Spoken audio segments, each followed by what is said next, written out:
when you see something that has no soul in it, shot after shot after shot, you pick up on that, and it's mechanical. It's like watching a mechanically made movie. Rob, thanks for the time. Appreciate you're it. welcome. So yeah, your kind of thesis about virtual production AI, nothing's new.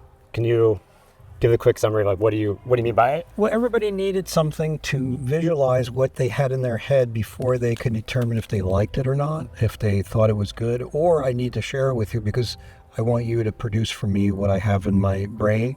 So you needed something. So the more sophisticated it got, a really great drawing, if you had a really good illustrator, model, a clip from a movie, anything that helped you get to that point where you said, I think that's going to be successful, because usually you're doing things that have never been done before, or you should be doing things that never been done before or told that particular way. You have no way of confirming that that way is great until that's, filmmakers that you find exciting are showing you something new every time. Now, you gave the example of like the very descriptive scene in the beginning of Citizen Kane, and you ran that through Midjourney. Obviously, a lot of humans are involved in that, in making the things now. Do you feel, though, we're going to get to a point where like it can go from human description to final pixel, or you always going to have creativity it involved? can, but I think that like the frustration I have when I do this sort of work with other people, unless you do it yourself, you get 80% of what you wanted, because there's always, and then it's like the effort and the time it takes. Like even a drawing, to use a drawing as an example, it's like, it's not exactly what I would. The camera would be lower, this would be a little wider, that would be dark in the background. That's a redraw. You have to start from zero again, just to change the angle. So at some point you go, it's good enough. And then the good enough portion is what we don't want. Then you only made 80% of your vision, not 100% of it.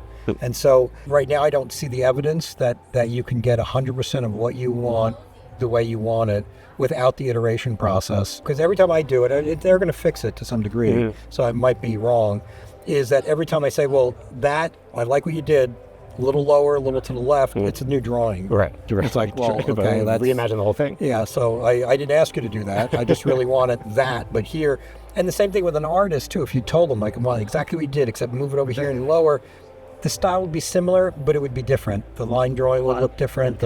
Something about it would not be identical to literally if you had a camera and you moved over here. And I think that people who think they can get away with murder will try it. When you see something that has no soul in it, shot after shot after shot, you pick up on that, and it's mechanical.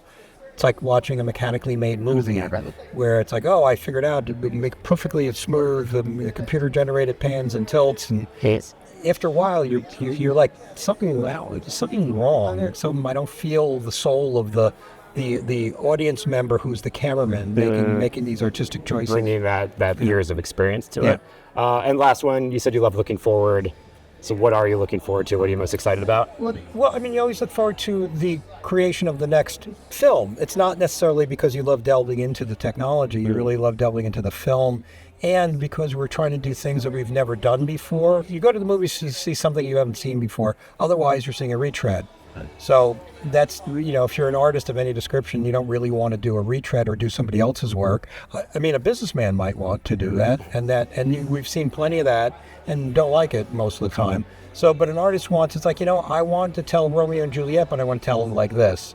Like maybe Baz Luhrmann's version of Romeo and Juliet compared to the way they filmed it in the 40s. So he had a different twist on it that required avant-garde casting and a crazy way of shooting that was so not Shakespearean, So, that's what excites people. That's what we go, it's like, I never would have thought to do that. And that's what you go to an artist for. And the tools might change? The tools will change and will adapt, just like I showed you the evolution.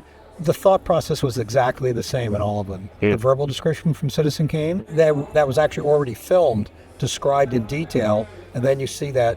And then as we grew up with it, doing the animatics they did on Star Wars, well, the film felt like that. And they were able to, go a little faster, a little slower, cut it shorter. They were able to actually produce that. Now, that was very mechanical on video cameras and all that stuff, but the images were the same. They're cruder, but they are the same. The thought process is exactly the same. And now what I showed you, my version of doing it on Unreal in an hour, relatively the same. Not better, but it's my version of how to shoot that scene. So, and they would have done the same thing. It didn't matter what tool they were using. It's the thought in their head of what that shot is. The tool only helps you realize your vision, doesn't create it for you. Well, cool. I appreciate it, Rob. Thanks a lot. You're welcome.